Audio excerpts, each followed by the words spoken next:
On a besoin de rêver pour vivre. C'est nos sages qui nous l'enseignent. Celui qui ne rêve pas doit se poser des questions s'il n'a pas souvenir d'avoir rêvé pendant trop longtemps.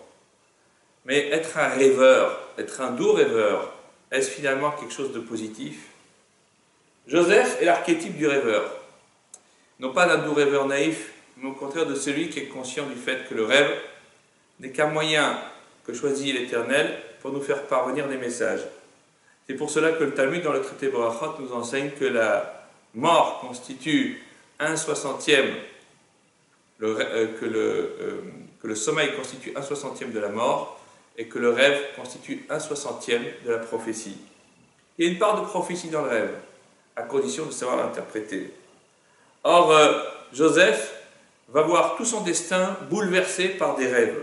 Les rêves qu'il fait devant ses frères, devant son père, qui vont lui valoir la haine de ses frères, et puis les rêves qu'il va faire en Égypte, qui vont le conduire à aux plus hautes fonctions auxquelles il aurait pu rêver.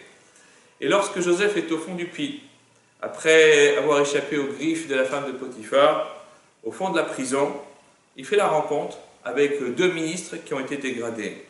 L'un c'est le panetier et l'autre c'est les chansons. Le panetier parce que Pharaon a trouvé des cailloux dans le pain, et les chansons parce qu'il y a une mouche qui était tombée dans le verre. Alors les chansons, après avoir fait son rêve, eh bien Joseph lui dit, mais écoute, il n'y a pas de problème. Dans ton rêve, tu te vois en train de presser 3 grappes de raisin et de donner le verre dans la main de Pharaon. Il n'y a pas de problème. Dans 3 jours, Pharaon va se souvenir de toi et il va te réintégrer à ta place initiale. Et Joseph lui dit la chose suivante, si tu te souviens de moi, comme ça s'est bien déroulé comme tu l'avais souhaité, et tu me feras du bien, tu me rendras un service, et tu me rappelleras au bon souvenir de Pharaon. Tu me sortiras de cette maison-là, de cette prison. On se pose la question sur la formulation qui est utilisée. Ki im zechartani, car si tu te souviens de moi, qu'est-ce que cela veut dire? Alors en réalité, il faut comprendre tout le mécanisme du rêve, le décortiquer. En réalité, quel était le travail de les chansons? C'était de poser le verre de vin, de jus de raisin, dans la main de Pharaon.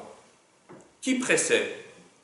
Quelqu'un qui était en dessous de lui et qui faisait le sale boulot, la petite main qui faisait le travail difficile, qui pressait le raisin. Quelle était la crainte de les chansons? C'était de se retrouver rétrogradé, de devenir quelqu'un qui devienne du jour au lendemain de ministre, passe à sous-chef de bureau. Et c'était ça l'angoisse de les chansons.